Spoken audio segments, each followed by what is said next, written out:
Hello peeps, and welcome back to a Higurashi video. Kind of. This is sort of a continuation of the Devil's Advocate sort of thing we're going on, where I kind of go back and forth with a viewer on my theory sheets I made. And so this is a response he did a month ago, but I honestly forgot. Like, I was gonna do a written response, and it just escaped me, right? And then he recently told me, hey, when are you gonna respond? And I'm like, oh shit, I totally forgot about this. So I was gonna make a response on the weekend, but then I got caught up in some random stuff. So I'm literally recording at like 9:47 a.m. and I'm just doing a video because I'm pretty lazy. Though if there is any more responses, I will probably just do texts, because I don't really like, I'm just doing this because I really want to get this out fast, and if I do writing it might take a while since I'm sort of a slow writer.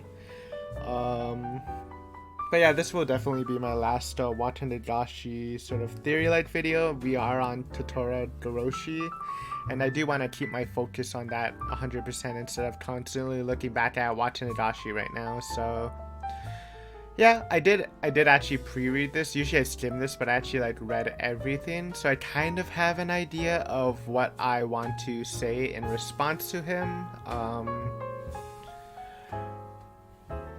Hopefully the music's not too loud. I'm just playing some random music. I was gonna do here it is. I was gonna do Higurashi music, but then I thought, like, what if I hear a song that hasn't been played yet? So I kind of just want to avoid that for now. Let me lower it a little bit. I think it's just nice having some background music, because it might get boring with just my voice, right? Yeah, and I think I have a general idea of how I want to respond to most of these, except for one. One of them I might be rambling a lot because it's a lot more meta than actual evidence stuff. So, but yeah, let's get started. Music will be in the description. I don't know if I'll post this in the description. I'll be pretty slow, so I'm sure you can read it if you want via the video. Also, again, this is a response to my 2-hour video I made, and I did not rewatch that. So there are some points that I may not exactly get what he's saying, but generally I have an idea of what he is talking about. Because let's be honest, I'm not gonna rewatch my 2-hour video for this, but I think I'm generally fine. So this is the theory, or about Mion being possessed, and this was actually Satoko's theory, and I kind of dismayed this because I didn't think it was real. Then he responded probably like, oh, there's a lot of supernatural stuff in Higurashi, you shouldn't dismiss it. Then I kind of gave my ideas, and this is his response to that. Yeah, I don't know if I should read this. I'll highlight it though, just in case.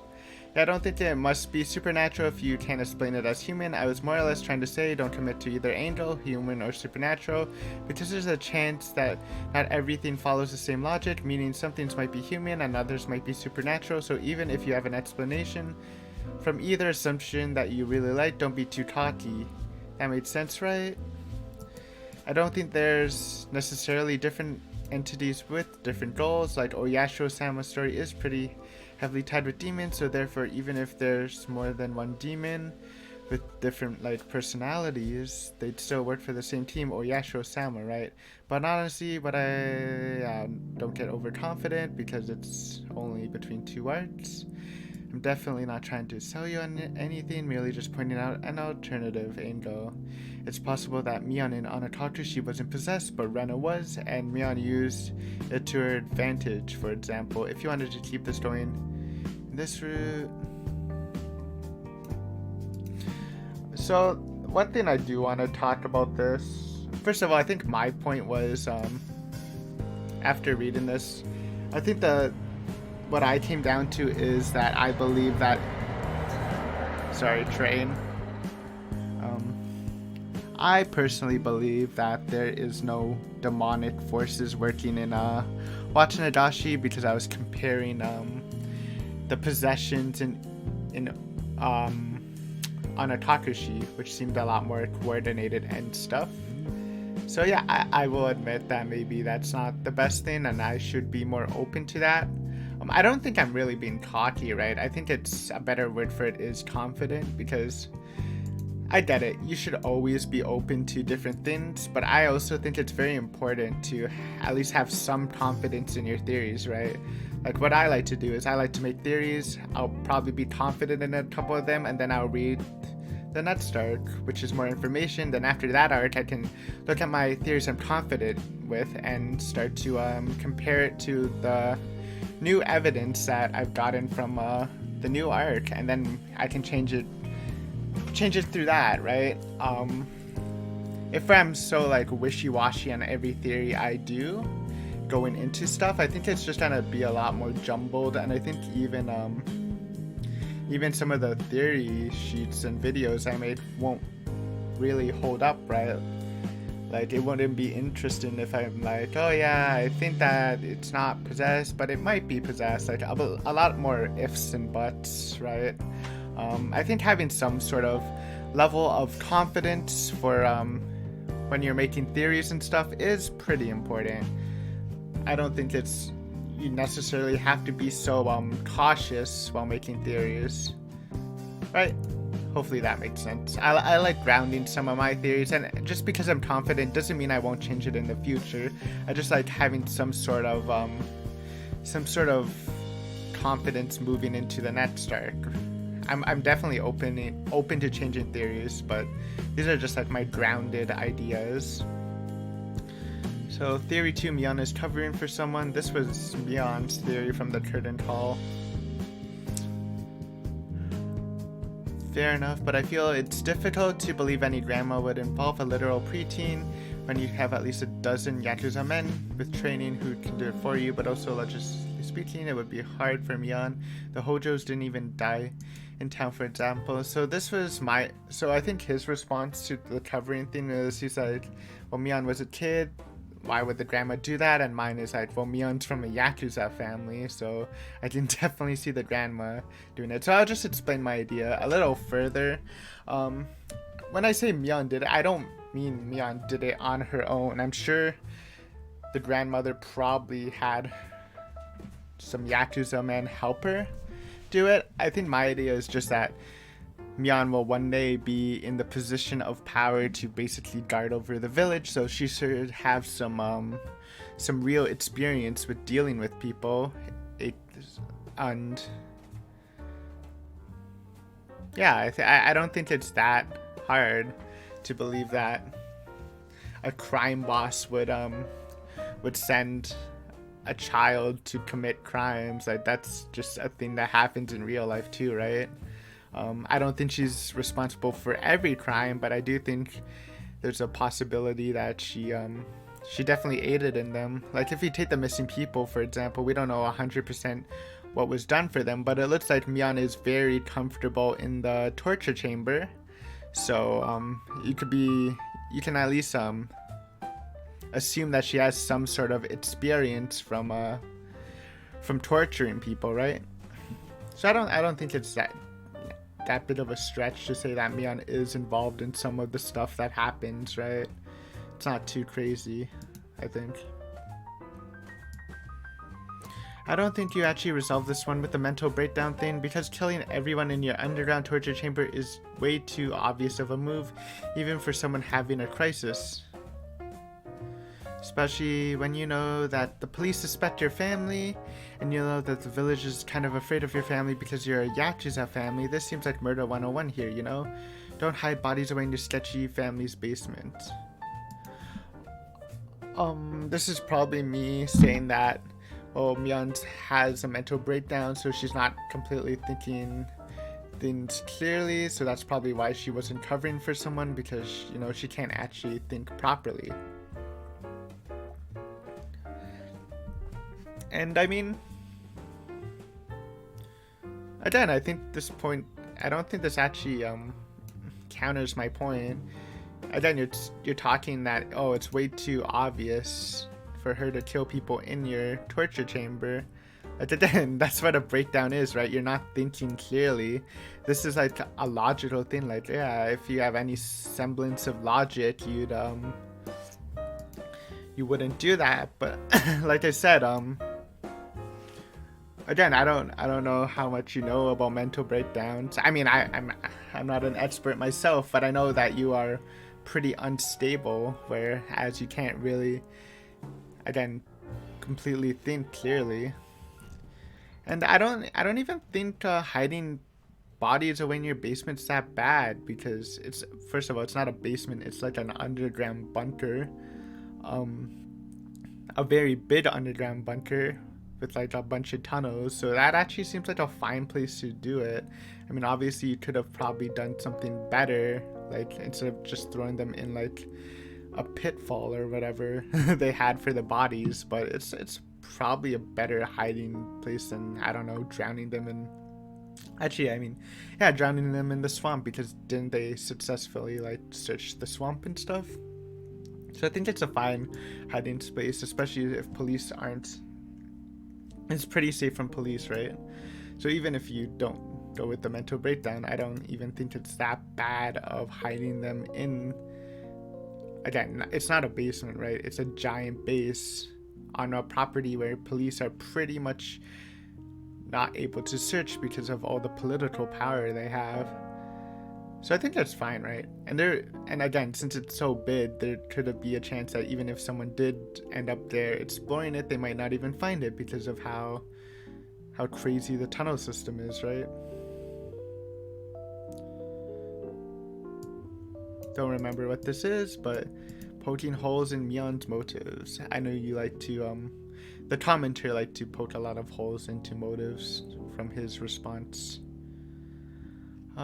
Force. I don't know what this means, but I guess there's no point of talking with it because he's fine with not arguing with that. Creative writing, neat. Anyway, back on topic, you didn't really bring up the unwilling aspect at all, which frankly is an easier sell as to why'd she so obviously incriminate herself than a mental breakdown, but it has its own problems. Also know Mion could be covering for Xion unwillingly if, say, Xion does all the murders posed as Mion. Okay, so I think we had a disagreement of what unwillingly meant. When I think of unwillingly covering for someone, I think of you're covering for someone without actually knowing that you're covering for someone. I think his was more, you're covering for someone and you know you're covering for them, but you don't want to. You feel uncomfortable with doing it, or it just goes against your code or whatever.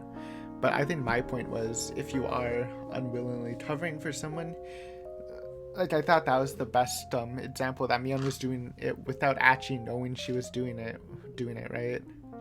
And I mean, even the example you're giving, right?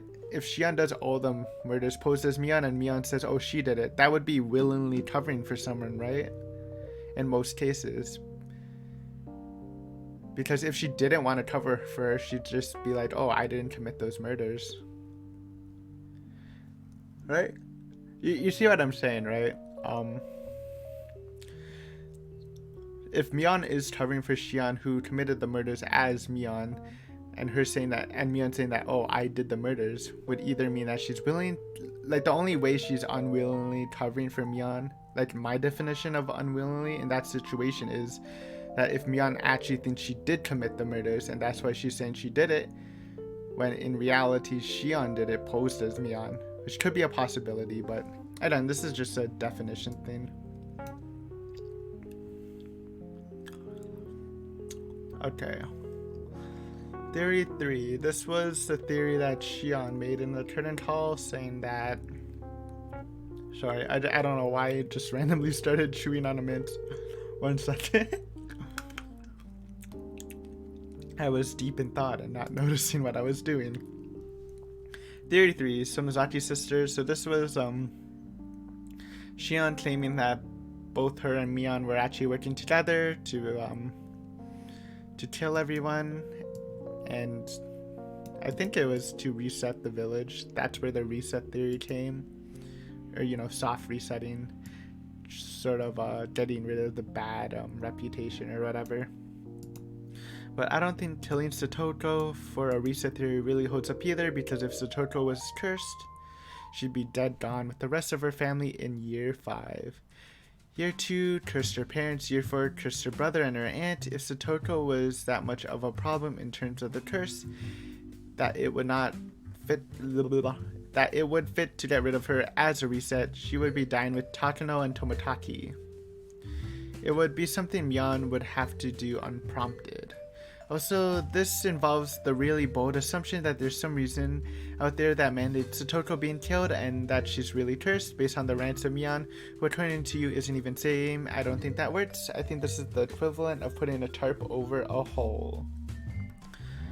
So I mean, the first part of this is that in the traditional sense of the curse murders, it's only 2 people dying, so obviously she wouldn't be with Takano and Tomotaki, right? Because those are already the 2, and you can assume that they're probably more dangerous to the village after actually sneaking in than Satoko, who's more of a passive threat, right? If we are saying that she's cursed. But yeah, I don't really see the need for Satoko dying this year with Tomotaki and Takano, just because it doesn't actually hold up with the tradition. Also, I think if we are talking about how Satoko is cursed, because we don't know if she is or not, like, I think my reason, I guess he's responding because I said this could be a reason why Satoko died, because they want to do a reset of this. Like, Mion claims that Satoko is cursed because people around her always get killed by the Watanagashi murders, right? It doesn't really... How am I trying to say this? Like, the hard like,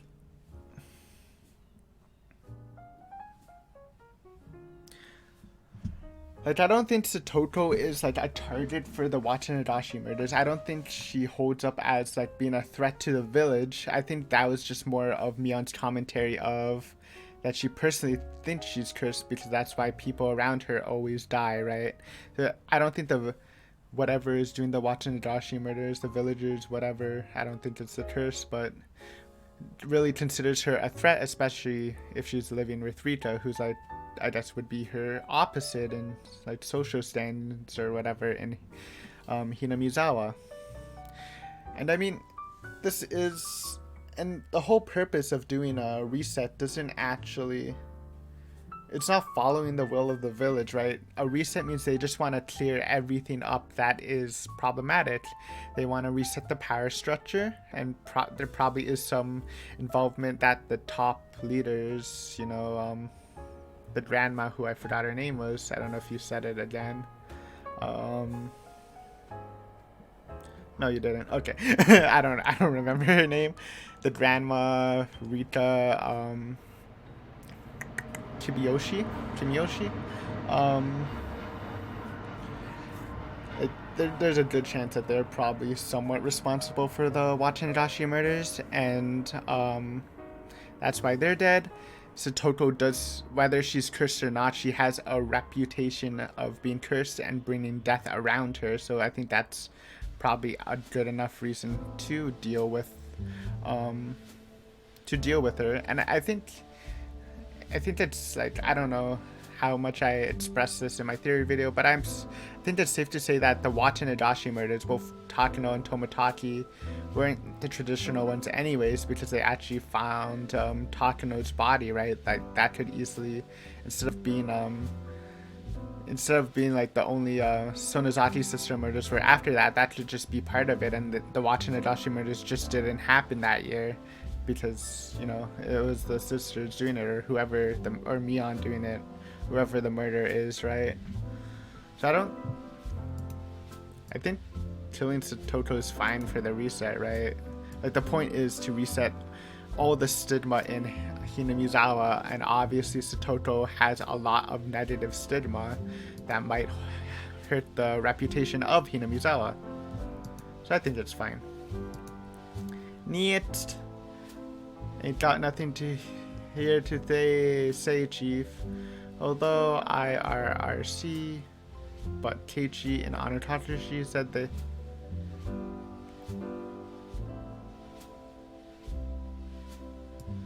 Yeah, okay, so no denying my hospital theory. I think it's fine. Hospitals are awesome.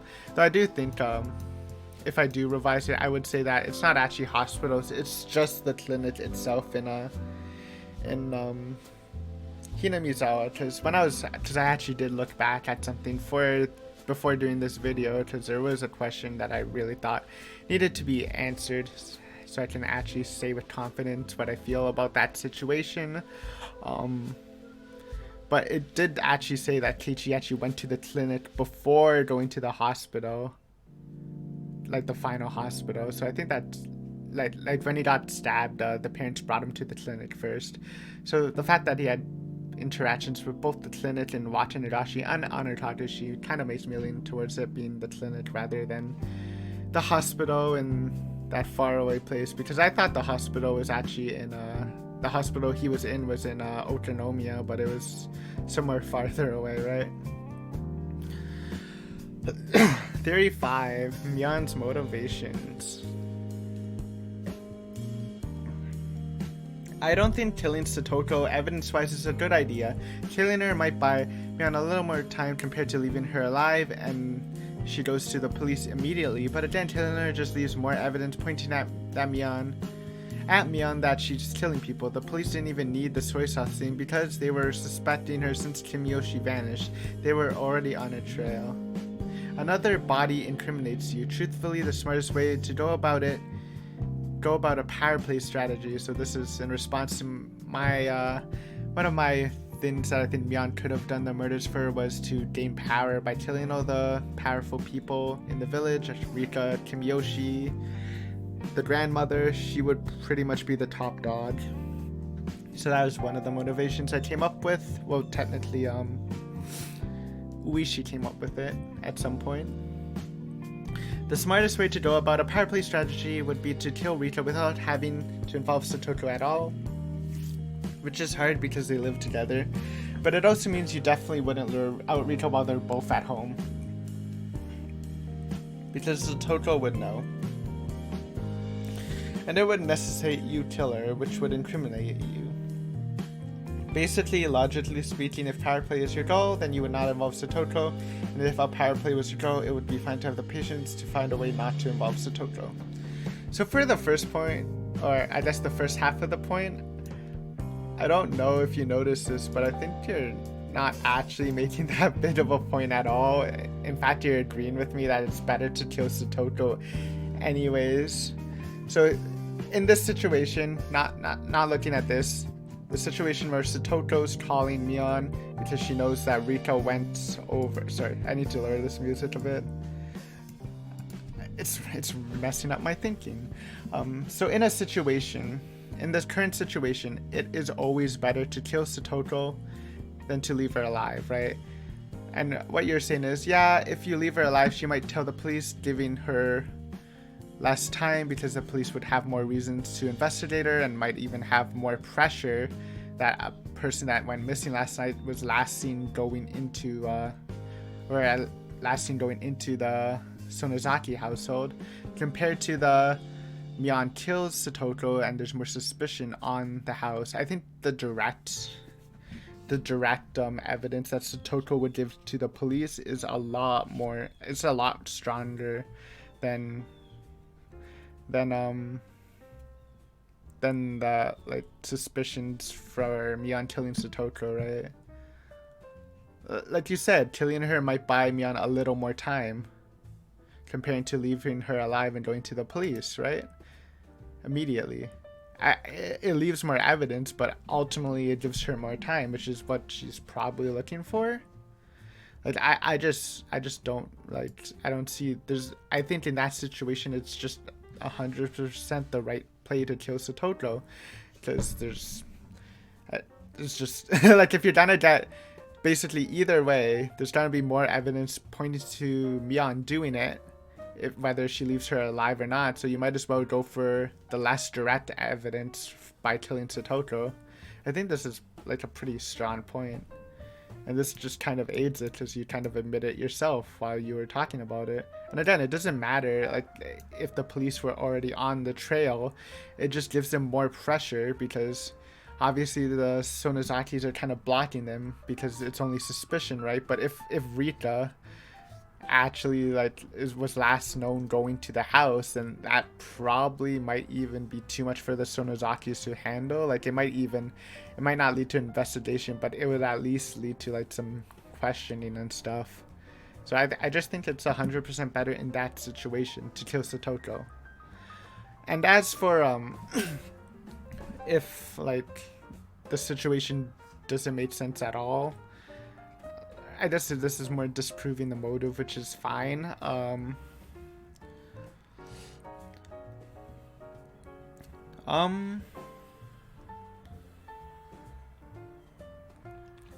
I mean, sure. If we're talking about how to go through the power play, I could see how this would work, splitting them up. But again,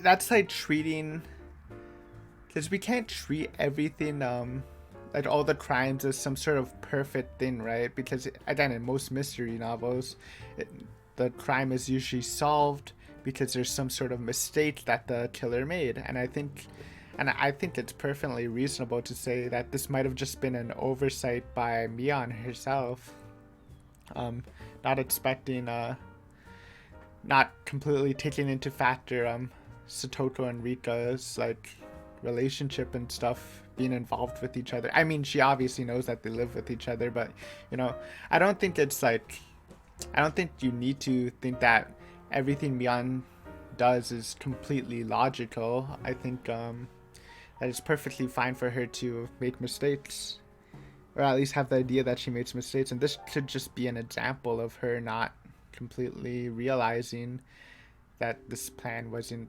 foolproof because of Satoko. But yeah, I think we should just look. But yeah, I guess you can deny the motivation with that, but obviously we are working with the idea that Mion killed Satoko after Satoko called her about Rika. And I think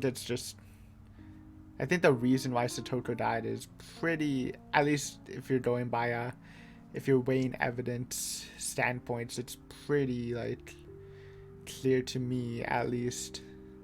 Again, just strictly going by like the value of if she goes to the police and tells about the incident, or if she if killing another person would incriminate her more in the long run. If you just balance those out, I think the motive for killing Satoko is pretty clear, right? Anyways, let's move on. That's fair speculating, obviously. I think a lot of theory making is speculating without hard evidence, right? Because there's not. Actually, we'll go into it when he goes on his little rant thing.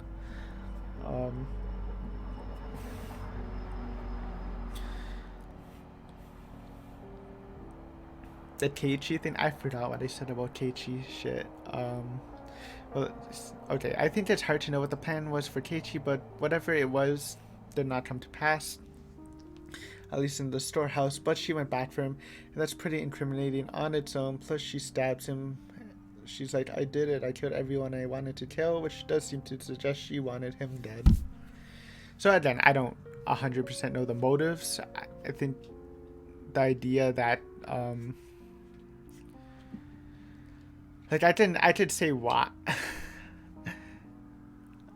How should I say this? If you're asking me what I personally think happened, not like in relation to this response, I think it's shit. Well, I can't really talk about her stabbing Keiichi in the end, right? I don't actually know what I should say for this, because I guess this statement isn't like really like I'm pretty sure you believe that it was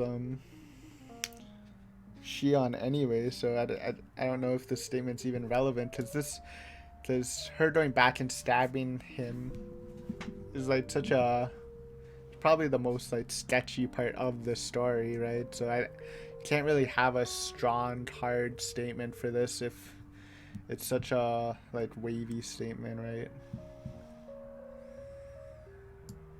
But I mean, yeah, I don't think there's a hard reason why.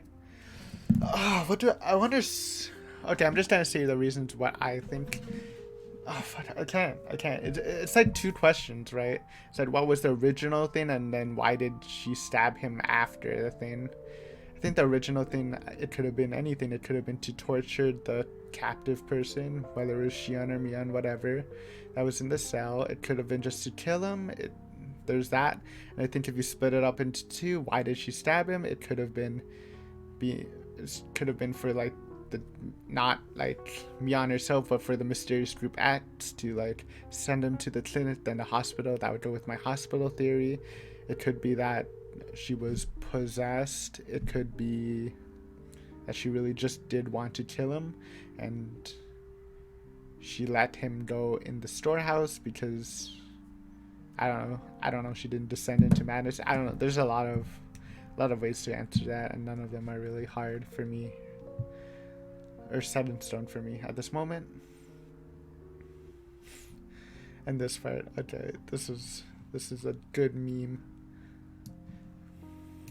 Let me highlight this bad boy. It does not matter what motive Mion actually has, whether your theories still hold up, brackets, they don't, bracket, or not, you still have to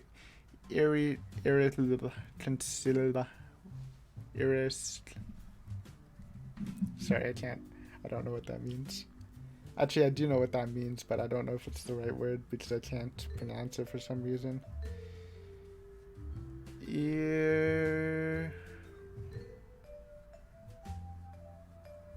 Irreconcilable.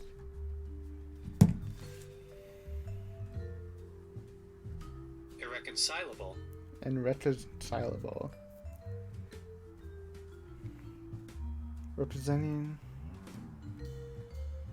Okay, so making points that can't be compatible. Does not matter what Mion's motive is, whether your theories still hold up, or so, you still have the compatibility problems that Mion is lying about her motives, and if she really meant to do a power play or a hard reset or whatever, none of what doesn't line up with itself. She is lying no matter what the truth is. Mion Sonozaki has no reason to lie if she's caught. Name one benefit for lying to any motive. You stated she was lying because of the Sonozaki accomplice theory. If she wanted to do a hard reset, then doubling down would explain this lie, except the motive doesn't work because she killed Satoko. Or maybe, like you said, she's willingly covering for someone. Now, if she's willingly covering for someone, meaning this is something she wants to do and it hadn't occurred to her in the slightest to throw the true criminal under the bus, then obviously she would lie because it's a cover job. That's fine in theory, but in practice you have a big problem. And that's if Mion's covering for someone willingly and presumably wholeheartedly, who is she covering for? You need an explanation for that. And you need that person's motive for the crime, which you don't have. If Mion's lie is to be justified by her true motive, then her true motive needs to be justified by her actions. And if there needs to be evidence to support whatever angle you take to explain her lie away, and so far you don't have that either. You don't have a single motive that justifies all of her actions. You can't say she might not want to come clean for the sake of not wanting to come clean. Or maybe it's some other reason related to criminal psychology, but you don't have evidence for that. And which means it's a weak argument. You can't rely on baseless speculation to get out of a ditch that you are in. I'm not saying to let you do that, but I'm not going to let you do that.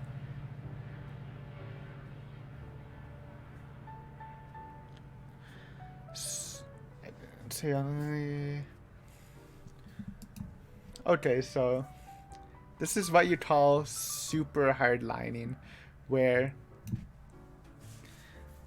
because this is basically saying that you need the hard facts and all speculation doesn't matter because it's not the hard evidence, right?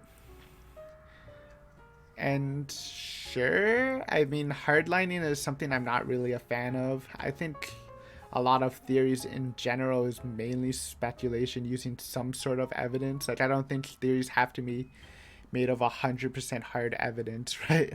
Like, if you just look at theories in general for anything, it's usually a lot of it's using certain points of evidence to come to like a conclusion. And obviously not all the facts are 100% set in stone, but that's what makes a theory a theory. You can't have a theory with 100% hard evidence, because that's actually just an answer, right? That's just the solution to the thing. um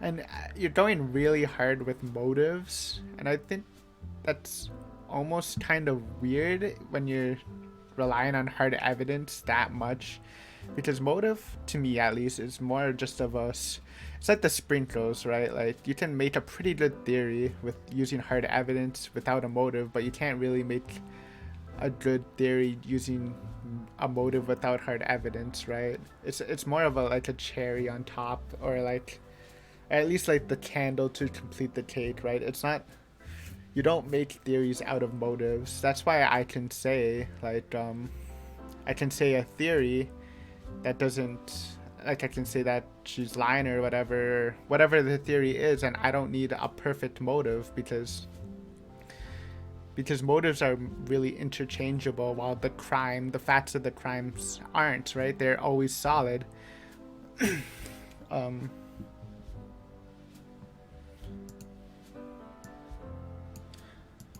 I don't, this could definitely just be a different way of thinking, like just a difference in how you create theories and stuff, and how you think about how this stuff works, because this just isn't a statement I really resonate with, right? Because obviously, like, if I wanted to be hardlining too, I would say that a lot of the questions you're answering just is impossible to answer through Watanagashi alone. There's no way you will find the true criminal, because if you think it's a certain criminal, a lot of it's just speculation, right? There is no hard answers to this one. Like, I can't answer who the true criminal is because there's not enough evidence for it. I don't know why she would be covering for the person, because there's not enough evidence. There's just not enough evidence in general. It's impossible to prove. If you just use the evidence of what happens, then saying it's anyone but Sonozaki, either one, is probably just speculation, right? And I think that just takes a lot of the fun out of theories, if you can't accept speculation as any, without, like, if you think speculation brings no value into a theory, then I just think that's wrong. Like, I don't know if this would get through to, I'm sure there are other people who probably share this belief, and I don't know if there's a way to get through to the person on, like, on what I think, but I think my values of making theories itself is pretty set in stone, and this is just like an opposite, right? Like, it's something like I don't think I would ever agree with, that you can't because, like, again, it's impossible to have all these hard facts because they're just not there. So what if you don't have all the answers? The only things left to do is speculation. And I think that's where the most fun theories is. Like I said, my favorite theory that I made through Watanagashi was the hospital theory. And like you said, that's a bunch of speculation. And sure, some people will deny it, but in my opinion, that's my favorite theory I've created, and I really like that one. So I just don't think it's even like healthy for like a mystery person to just create theories without speculation and relying too much on hard evidence that just isn't there, because you're not going to be able to create theories with it, since again, it is not there. I cannot answer some of these questions you're asking me. Like, you're asking me like, she might for some psychological reasons, she might not want to come to clean, but you don't have evidence for that, because there will never be evidence for that. Like, even in the answer, they wouldn't do evidence for that, right? You can't make, it's just too logical, especially You're, especially for this part, which is talking about the illogical, right? Being crazy is illogical. You can't have evidence of that. I mean, there is evidence of her being crazy. There is evidence of her having a mental breakdown, but it's not exactly set in stone, so it wouldn't work for that. So this would like never be answered. I don't know. I just don't think it's a good way of thinking about stuff. And again, I don't think any of my theories are 100% correct, but I think that's the point of theories, right? You're not going to have something 100% ever. Anyways, let's move on. That was the rambling part. I think for the rest of it, we can get through it pretty smoothly. Soft resets. Yes, it's more speculative. In that hospital, though, exists universe and nobody has acknowledged it yet. I didn't touch on the specifics because again, no evidence. You have a situation that could be interpreted this way, but that's not evidence. That's fine. Jesus maneuver. Sorry, my voice is kind of giving out after that. You're welcome.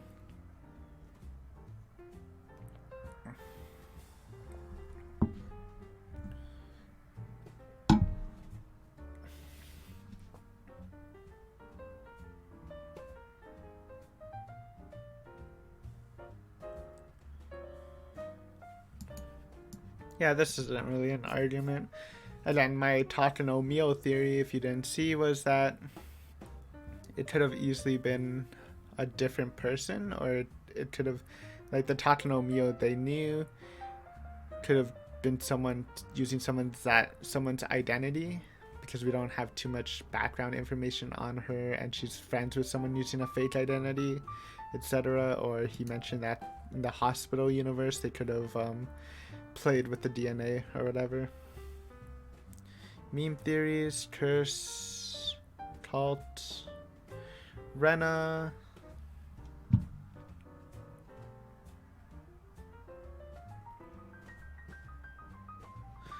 Wait, I need to read this out loud. I'm getting confused. Yeah, I wasn't really looking for a specific explanation for the difference between Onitakashi oscillates between personalities. Rena versus Watanagashi is mostly consistent about her personality, Rena. I was really trying to say that difference between the two Renas says something bit about how the Higurashi universe works. So like, if the mass possession, for example, then the trigger, that behavior is caused by something that didn't happen in the arc. Yeah, that's fine. I don't exactly have the answer of what triggered the mass possession, if that is the answer for Onitakashi, or like why Keiichi was targeted. You don't exactly have that. I think the best idea I could do for it is look back at the beginning of Onitakashi and then look at what happened. Like, my idea of possession is, shit, I don't want to go into it. Fuck it. I'll eventually have something for that by the 4th arc anyways, so you can hear it then. Meme theories. Uishiro-sama. This has nothing to do with what you said, but it is a mining for it, right? I was inspired by Rosatrist. The cap lots. This should be good. I am really not trying to trick you about Onitakashi, I promise. It's just Keiichi. Literally everyone knows this. You could ask a random, they'll be like, it's Keiichi murdering Ren and Mion. The anime in their equivalent of the scene starts with the very first episode showing Keiichi murdering Ren and Mion with a bat. Give it up, please. I'm not lying to you. You can check it. That's probably on YouTube even. Here, I found it on YouTube. Like, what I noticed about this commenter, it's not a diss at all. I think it's actually pretty intentional, but he seems really sarcastic when he like types somehow. He has like a really sarcastic tone, which is pretty funny. Like, because I think that's probably why I'm against you for a lot of things, because whenever I read you, I just have there's always just a hint of sarcasm, which makes it hard for me to believe you. Even with this just seems silly, right? And I'm not gonna check out the video. I don't think using the anime in trying to explain anything that happens in Higurashi is like a good thing anyways. So I don't really care about that. It's its own thing. I consider like an anime adaptation to whatever is always a separate thing compared to the source material, or like vice versa. So again, I don't think evidence um evidence about this. And again, this seems more sarcastic than usual, so I'm not trying to give that up. But I'm still like confused of why this even came up. So like, I think my original theory is that Rika might be part of it because obviously the syringe thing, and that she's a leader, so she might be part of the Watanagashi murders. And he brought up the bat thing, which I did make a meme. I said that Rika could have been the killer for the in the beginning with the bat, because it says the person was monologuing about how many times I patted your head, and Rika's literally the pat head queen or whatever. But it was more of a meme. Like, I think the idea of that scene correlating to something in future arts is, I'm still gonna hold on to that idea, no matter your all caps red truth and your YouTube video, whatever. I think it's a fine idea. I don't necessarily think it's Rita. That was more of a meme, so don't worry about that. But I'm still not 100% convinced that it was Keiichi committing the murders from the first scene, right? Anyways, okay, I'm done with that. Anyway, you don't need strength to use a syringe. You need strength to overpower someone long enough to use a syringe. You're assuming Rita could have an easy time using a syringe on her opponent, but that isn't inherently true, especially if the opponent was Mion, who is on a murder spree.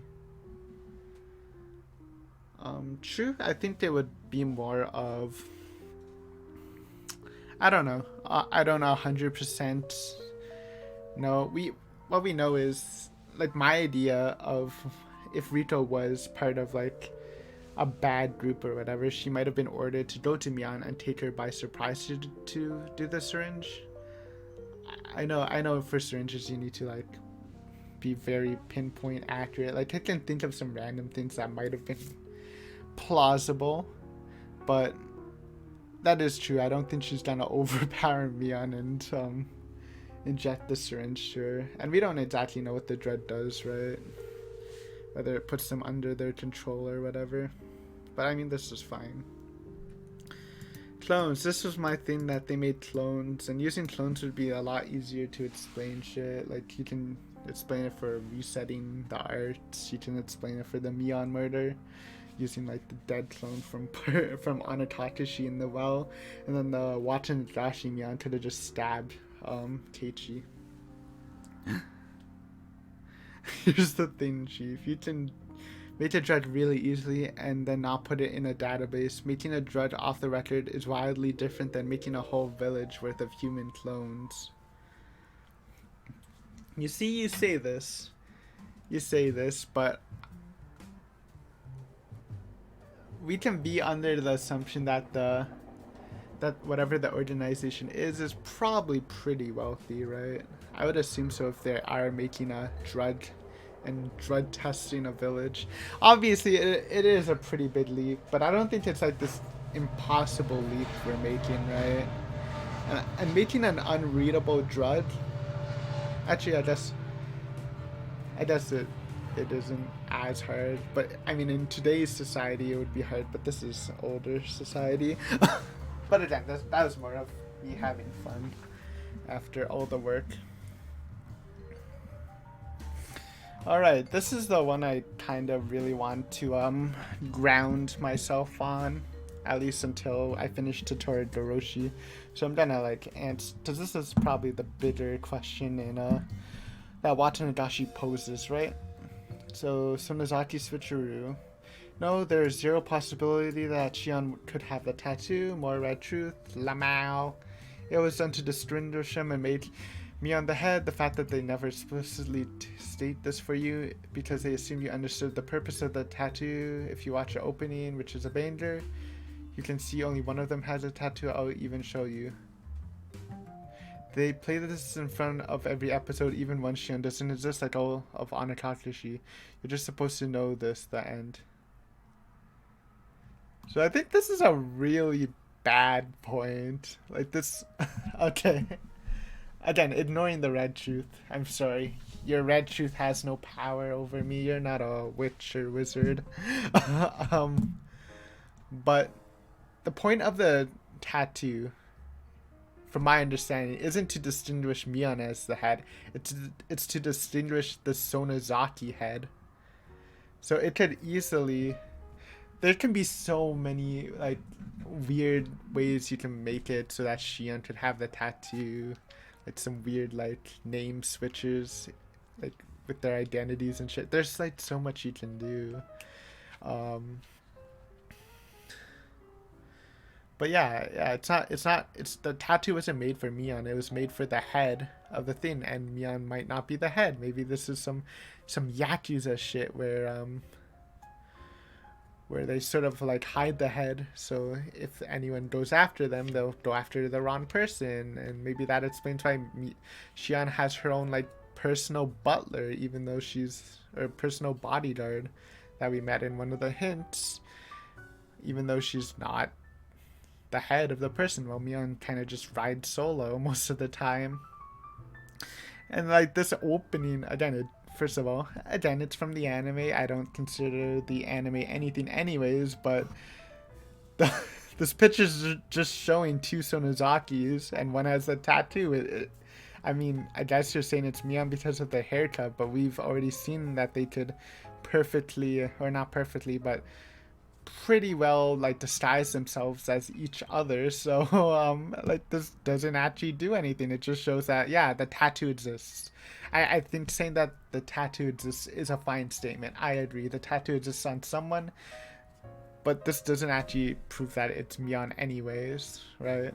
And even this red truth doesn't work because like again, you can do some weird identity switch. Like there's so many things around it, right?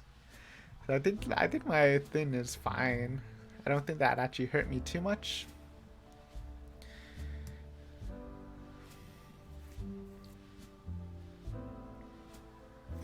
Let's go over these four, and then I'll go over the last one because it's kind of different. But so I made the kind of a joke that it could have been Rena doing it. And he's like, yeah, but perfectly impersonate Mion, and they would need motives. And I think you know this is dumb. So, even though I don't 100% believe this, let me give some good evidence points of why Rena could have cosplayed as Mion. One, both of them were dead, so if they both cannot commit the murder, then Mion, then Rena is like one of the answers. She has her cool cleaver, which I think is what she was using in the first one anyways. And two, we've seen in Watanagashi when both Rena and Mion were possessed, or at least were acting in a possessed state. They acted eerily similar, you know, same eye dims, like same deadfish eyes, same. Actually, I don't know. I think it's fine. It was more of a meme than anything, but I don't think it's 100% impossible. I don't know what this is. I guess this is a big one. I can promise you they did not say she killed herself before he died. In regards to her guard, it's her neighbor. He was in the apartment. He overheard her in an argument, but if he was outside her door, he wouldn't be able to stop her from exiting out the window. Come on, you played Umineko, you know. You can jump out of windows and survive, or you can just climb. You're killing me with this nonsense. Climb out the window, go stab Keiichi, climb back up, and fall to your death. I rest my case. So I think this is something I really need to ground myself on. So I'm gonna... I was gonna turn off the music, but it's okay. So when I initially created a theory, I was under the impression, from what I read, that Shion died before or during the same time that Keiichi was assaulted by whoever it was. And then his response, and if you go through this logic, then it sort of creates this impossible question of, well, Mion's already confirmed dead by the police and Shion died at the same time or before, then who can do it? And that's why I had so much trouble thinking of a solid answer, because it was like sort of an impossible question that they pose. And then Mr. Commenter, whose name I should probably remember by now, states that, oh no, there is no point that Shion died beforehand, and if you do that, Shion did not die before Keiichi, then this impossible question becomes a sort of a singular one where it's impossible for anyone but Shion to kill it. So these are like two really big distinctions that I really need to like find out where I stand on. So I did something I usually don't do and actually look back. So I did read the scene talking about Shion's death, and I think this is like the contentious point or whatever would be Keiichi states that he found out that Shion died around the same time. And if you're interested in that sentence, it's like right before the hospital scene with Keiichi. It's like, oh, Keiichi was sent to the clinic and to the hospital and he was saved, but around the same time Shion was killed or whatever. And I guess this comes up to you, like, how do you want to interpret around the same time?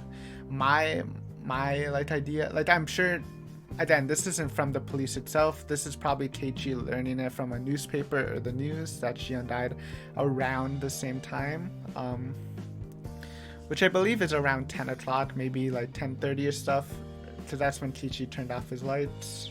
And I guess this is just more of how would you define this, because my idea of around the same time would be like maybe an hour or two, but that's probably the most I would give it. And so let's say that, and again, it could be either way, right? There's no definites in it, right? Around the same time could be before Keiichi died, or it could be after Keiichi died. So let's be generous and give Shion two hours to die after Keiichi was stabbed, right?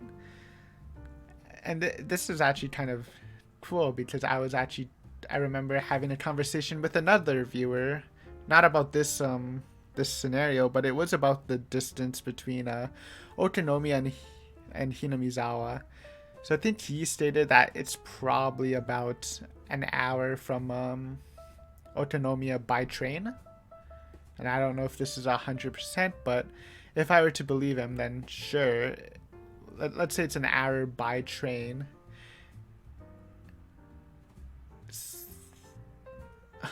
So, and again, I'm not an expert in Japanese travel stuff, but I have been there twice, and my dad does live in a town probably the size of Otonomiya, and I do know that transit there doesn't go all night, especially in rural areas. It probably ends around 10. So I think there is a timing issue if you really want Shion to be the culprit. If she died after Keiichi died and not at the same time or before, if we're being generous, she would have to ride the train there, probably get there in an hour, or she could have been there before, I guess. But she would have, like, I don't know, it just feels so constrained, right? All that traveling just to come back and kill herself on the roof, like from her building, or not on the roof, but falling out of her window. It just seems like a really big time strain. And if the police does some investigating, they'd probably see her on the train. They'd probably be some witnesses of her traveling to Keiichi and stabbing him. So I just find it's real. And again, this is just being generous. So the only statement we have about time is that she died around the same time. It could be like within the hour. It could be a little bit after. It could be a little bit before. So there's no definite statement about her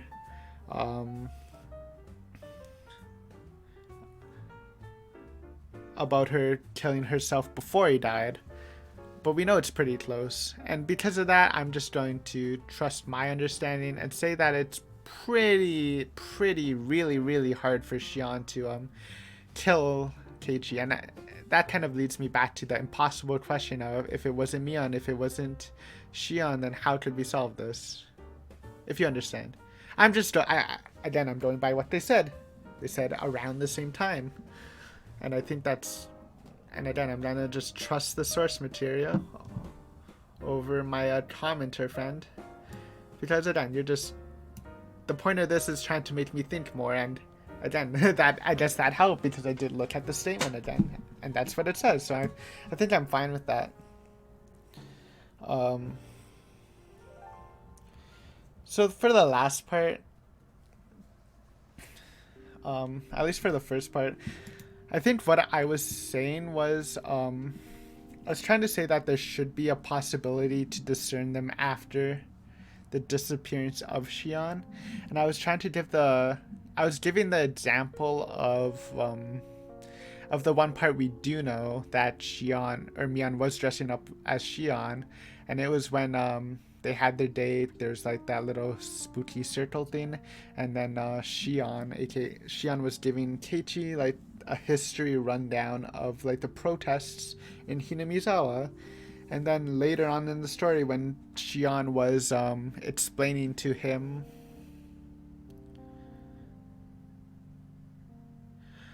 okay, so yeah, they go on the date. Shion talks about the protests, and Keiichi learns about it. Then I think later in a different chapter, Shion was talking about the protests and trying to give like a rundown, and it's like, oh, and then teacher's like, oh, we already talked about this, right? And it's like, oh, Mion must have told you already. So no, it wasn't Shion. That's like an example of Mion being Shion, if that made sense. Like, you get what I'm saying? Like, Mion was talking about the protests, and then once Shion was like trying to explain the situation, teacher's like, oh, but we already talked about it. Then Shion's like, oh, Mion must have told you about this already. So I think it's kind of the opposite of what you assumed, but that was probably because my quality sucked during that. But that was what I mean. I think there's two, like, there's both the date with Keiichi talking about the protests with the delinquent thing. I think that was easily Mion. There's also the thing about when Keiichi got a bento from Shion, and that was when I was having the conversation with that other viewer who was telling me that it was pretty much impossible for Shion to do it because of how long it would take. It would take at least an hour for her to get to Keiichi's, while the bento came like relatively quickly after Shion said she was gonna bring something. So I think that was just my thing. So yeah, I think this is probably satisfactory. I think I'm happy with the way I answered this. Yeah, I think I'm happy with most of this. I guess this is probably the most contentious part, because I think this is just more mystery ideologies clashing than anything else of how theories should be made, which is fine to have differences. But yeah, hopefully this will be satisfactory. Obviously the person can respond if they want, and I will probably respond to, I will respond to it, and it'll probably be through either comments or documents.